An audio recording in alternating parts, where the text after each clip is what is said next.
पाकिस्तान पर आए 5 संकट से आपको बारी बारी से हम रूबरू करवाएंगे कि ये संकट कैसे पाकिस्तान के सामने मुंह बाए खड़े हैं।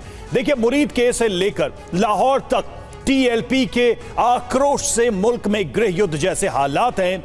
8 अक्टूबर को मुनीर ब्रिगेड की एक गलती शहबाज के मुल्क पर भारी पड़ गई। तालिबान ने पाकिस्तान पर हमला किया और पाक सेना ने सरेंडर कर दिया। जहां बलूचिस्तान में सेना के दमन के खिलाफ विद्रोह की आग भड़क चुकी है, पश्तून भी आजादी की मांग पर अड़े हैं, तो वहीं पीओके में शाहबाज मुनीर के खिलाफ यलगार जारी है। सड़कों पर उतरे लोग आजादी की मांग बुलंद करते नजर आ रहे हैं। बिल्कुल ये हालात हैं पाकिस्तान के। और समीर, सबसे बड़ी बात यह है कि पाकिस्तान सरकार के सामने एक सेना ही ऑप्शन है हर समस्या को सुलझाने का, और सेना ही समस्या बनकर इस वक्त खड़ी है पाकिस्तान में। जी हां, और इस वक्त पाकिस्तान की सेना के खिलाफ लोगों में जबरदस्त गुस्सा भी नजर आ रहा है। हमारे साथ कुछ खास मेहमान इस वक्त जुड़ चुके हैं, उनसे आपका तारुफ करा दें। कर्नल शैलेंद्र सिंह हमारे साथ मौजूद हैं बतौर डिफेंस एक्सपर्ट।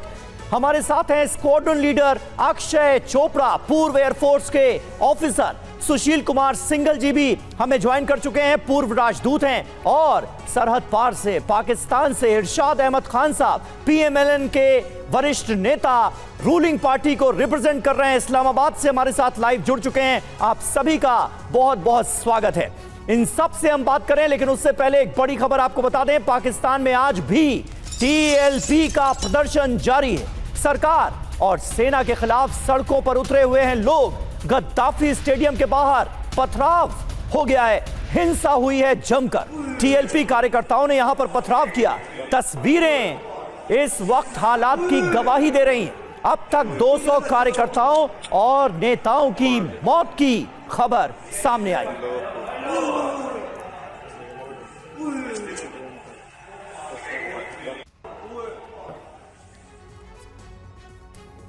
तो देखिए, तहरीके लब्बैक पाकिस्तान का ये जो प्रदर्शन है, ये रुकने का नाम नहीं ले रहा है। टीएलपी के सैकड़ों की संख्या में, हजारों की संख्या में कार्यकर्ता अभी भी सड़कों पर नजर आ रहे हैं और इस विद्रोह को, इस बगावत को कुचलने की हर मुमकिन कोशिश की जा रही है।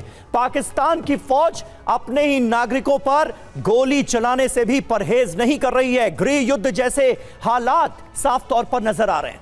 अब आपको बताते हैं कि टीएलपी सड़कों पर क्यों है और क्यों पाकिस्तानी सेना ने नरसंहार किया, जिनोसाइड किया।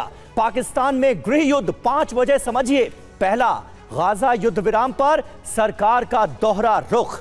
दूसरा, अमेरिका के दबाव के आगे मुनीर और शहबाज पूरी तरह से सरेंडर कर चुके हैं, झुकते नजर आ रहे हैं। इजराइल के खिलाफ ठोस कदम नहीं उठा पाए।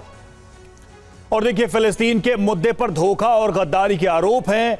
5वां, मुनीर ब्रिगेड के दमनकारी एक्शन से भी नाराजगी है। बड़ी बातें क्या हैं? फिलिस्तीन पर शहबाज ने घड़ियाली आंसू बहाए, अपने ही मुल्क में टीएलपी कार्यकर्ताओं का नरसंहार भी किया। तो कुल मिलाकर समीर, ये बात तो समझ में आ रही है कि टीएलपी कम से कम सरकार के 2 स्टैंड्स पर बहुत ही खिलाफ है। एक तो गाजा को लेकर जो स्टैंड है, और दूसरा कि देश के अंदर उस पर जो वो क्रैकडाउन करने की कोशिश कर रहे हैं, वो उसकी वजह से आमने सामने है सड़कों। अब देखना ये होगा रवि की सरहद पार से, पाकिस्तान से, इस्लामाबाद से जो गेस्ट हमारे साथ मौजूद हैं, इरशाद अहमद खान साहब, वो इस बात को एक्सेप्ट करते हैं या नहीं करते हैं। इरशाद साहब, क्या कहेंगे आप?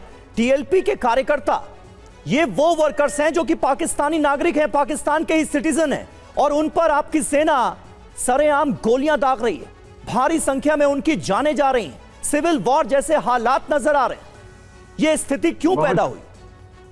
बहुत शुक्रिया जी। पहले तो मैं अर्ज करूंगा कि इस वक्त जितने भी जुलूस या ये धरने हैं, आर्मी का वहां कोई लेना देना नहीं है। हमारी पुलिस और हमारी रेंजर्स के जवान वहां मौजूद हैं, उनकी हिफाजत के लिए, लोगों की हिफाजत के लिए, लोगों की इमलाक की हिफाजत के लिए। आपने देखा होगा कि कल हमारे लाहौर में कोई गाड़ियां वाड़ियां जलाई, लोगों की, गरीबों की, रिक्शे जला दिए। तो क्या ख्याल है आपका? क्या ख्याल है आप तो बड़े बातें करते हैं, आप लोग बड़ी जमहूरियत की बातें करते हैं, हालांकि आपके मुल्क में जमहूरियत नहीं है। देखिए, जब दंगा फसाद होता है तो उसकी हिफाजत, लोगों की हिफाजत, इमलाक की हिफाजत, शहरियों की हिफाजत करना इदारों का काम होता है। आप दूसरी बात आप कर रहे हैं कि हमारी आर्मी चारों तरफ से घिर गई है, खुदा न खास्ता पाकिस्तान के टुकड़े होने वाले। ये हर रोज आप हर चैनल पे आपके लोग, आपके फिलासफर कर्नल साहब जैसे बैठ करके बातें करते हैं। लेकिन मैं जो कहता हूँ अल्हम्दुलिल्लाह, या अल्लाह तेरा शुक्र है कि मैं बड़ी सही तरीके से बात करता हूँ आपके साथ, और जो बताता हूँ वही होता है। देखिए, कल आपने अफगानिस्तान से हमारी जंग डिक्लेयर कर दी कि हम जंग लड़ रहे हैं। देखिए, जंग नहीं होगी, इंशाल्लाह नहीं होगी, क्योंकि हमें मालूम है तमाम साजिशें नाकाम हो जाएंगी। हमारे सिफारत के मामूलात की वजह से, हमारे सिफारती ताल्लुकात की वजह से गलत फहमियां दूर हो जाएंगी, जो कि काबुल और इस्लामाबाद में आप डालने। किस तरह की गलतफहमी, किस तरह की हमें मालूम है जो आपने अमेरिका के सामने सरेंडर किया, जो इजराइल के हमलों के खिलाफ आप लोग स्टैंड नहीं ले पाए, टीएलपी गाजा के लोगों के नरसंहार के खिलाफ सड़कों पर उतरकर आवाज बुलंद कर रही है, तो उनकी आवाज को क्रश किया जा रहा है। क्या वजह है, कहां से ये गलतफहमियां आई, ये भी तो बता दीजिए। देखिए समीर, मुझे एक बात मुझे बोलने दिया, अगर मैं पूरा सवाल का जवाब अरे भाई आप ही बोल रहे हैं, और तो कोई बोला ही नहीं है कि गजा पे गजा कर्नल साहब एक मिनट प्लीज। अरे सर, आपके बीच में कोई बोला ही नहीं है। ये लोग आए, लेकिन उस वक्त आए जिस वक्त तमाम मामलात हल हो गए। गजा के लोगों ने मिठाइयां तकसीम की, एक दूसरे को फूल पेश किए, गजा और इसराइल की जंग बंदी हो गई, कैदी आपस में एक दूसरे को एक्सचेंज हो गए। उसके बाद मैं नहीं समझता कि क्यों एहतजाज किया जाए, क्यों मुल्क में जलाओ घिराव किया जाए, क्यों हिंदुस्तान को खुश किया जाए। आपको अगर आपको ये नहीं समझ में आ रहा है तो फिर इस मुल्क को कौन समझेगा भाई? आप वहां सरकार में, आप वहां की सरकार में, गवर्नमेंट में हिस्सा है।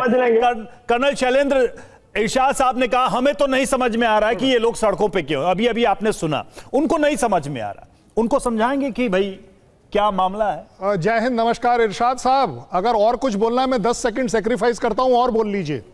ये मत बोलिए टाइम नहीं दे रहे, ये मत बोलिएगा कि आपको काट दिया। अब आप सुनिए, अब आपका भी नंबर आना चाहिए ना सुनने का। पिछले 5 मिनट से हम सुन रहे थे।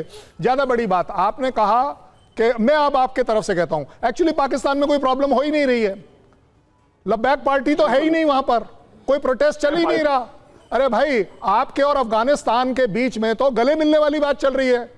बहुत बढ़िया रिलेशन चल रहे हैं आपके। काबुल पर बॉम्बिंग कहां हुई? नहीं, अभी तो मैं इनकी बात ही कर रहा हूं। नहीं हुई बॉम्बिंग, कहीं कोई बॉम्बिंग नहीं। ट्रेनिंग सेंटर पे कहां हमला हुआ? वो हुआ ही नहीं है। सड़कें कहां खोदी गई? अरे वो सड़कें हैं ही नहीं वहां पर, तो खोदेगा कैसे?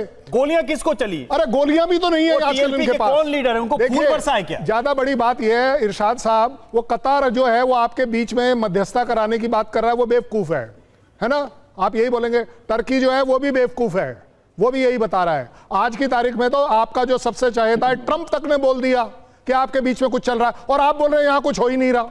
आप बोल रहे हैं सड़क पर कुछ है नहीं। इरशाद भाई, अच्छी चीजों को ढूंढने की कोशिश करो। आपको भी मालूम है ये जो प्रोटेस्ट है ना, ये प्रोटेस्ट नहीं है, ये अपने ह्यूमन राइट्स की प्रोटेक्शन कर रही है पार्टीज। आप एक बात बताइए, कहां कहां अपने आप को बचाएंगे? खैबर पख्तूनख्वा में आप बचाएंगे जहां आप एरियल अटैक करते हैं। अब आप बोल दीजिए, उस दिन आपने बोला भी था है ही नहीं। पहले तो आप एक बात बताइए, आपके वो जो बैकग्राउंड में जो गन रखी थी वो क्या हुआ? वो गन गायब कैसे हो गई? क्योंकि आजकल पाकिस्तान आर्मी पिट रही है, क्योंकि आजकल आप एक बात बताइए, आपको फक्र है कि आपकी 20 चौकियां कम से कम अफगानिस्तान ने ले ली, वहां के हथियार छोड़कर आपकी आर्मी भाग गई। भाई इतनी बदनामी मत करो, इतनी बेइज्जती मत करो अपने देश। बोलने दीजिए। नहीं, आप एक बात, आपको फक्र किस बात पर है? आपको फक्र इस बात पर है कि निहत्थे इंसानों के ऊपर आप गोली चला रहे हैं। ले लेते हैं, जवाब देना चाह रहे हैं। आप ले लीजिए, जवाब देना चाह रहे हैं। बोलिए। सब पहले तो मैं अर्ज करूं कि गने मेरे ऑफिस में रखी हुई है। मैं घर में बड़ा इनोसेंट, बड़ा शरीफ आदमी हूं। मैं घर में बैठा हूं इस वक्त अपने रूम में। घर में इनोसेंट रहते हैं और बाहर जाकर क्या हो जाता है? सुनिए, वहां हिफाजत करनी होती है। जब बिजनेस ऑफिस में सिक्योरिटी नहीं है, आपके गार्ड घर पे मैडम बचा लेंगी। आपको क्या बात कर दी है इरशाद भाई, ये गलत बात है। सुन ले, आपने कहा ना गने कहा मेरे ऑफिस में है या घर पे नहीं है। घर में होंगी तो साइड पे होंगी, गन माइन के पास होंगी मेरे। दूसरी बात, आप कर रहे थे कि हम अटैक किया या नहीं किया। हमने अटैक किया, लेकिन आप पर अटैक हुआ भाई, आपने नहीं किया। आपके ऊपर अटैक हो रहा है। आप तो सिर्फ अटैक कर रहे हो पब्लिक, आवाम के ऊपर, बच्चों के ऊपर, औरतों के ऊपर। सुनिए, अरे इरशाद भाई क्या कर रहे हो? सुन लेते हैं इरशाद साहब, जल्दी से। या तो आप बोले या मुझे बोलना। ठीक है, जल्दी से बोलिए, 10 सेकंड और। मैं ये कह रहा हूं कि हमने काबुल पे अटैक नहीं किया, हमने उन दहशतगर्दों पे जो काबुल में छुपे हुए थे, जो दहशतगर्दी करते थे खित्ते में, जो तबाही मचाने की कोशिश कर रहे थे पाकिस्तान में, उनको मारा। अच्छा, तो ऑपरेशन सिंदूर भी तो यही था, फिर क्यों बेचैन हो गए? जय इस्तीफा आपने अरे ऑपरेशन सिंदूर भी तो यही था। ऑपरेशन सिंदूर था मस्जिदों पे हमला। अच्छा, ऑपरेशन सिंदूर था शरीफ बच्चे बच्चियों पे ऑपरेशन सिंदूर से आपने इरशाद साहब चलिए एक लाइन तो सीखी कि हमने काबुल पर अटैक नहीं किया, हमने तो आतंक के अड्डों को नेस्तनाबूद किया। आज ये एक्नॉलेज आज एग्जैक्टली भारत की लाइन ऑपरेशन सिंदूर के बाद वाली दोहराते हुए आप नजर आ रहे हैं, ये सुन के अच्छा लगा।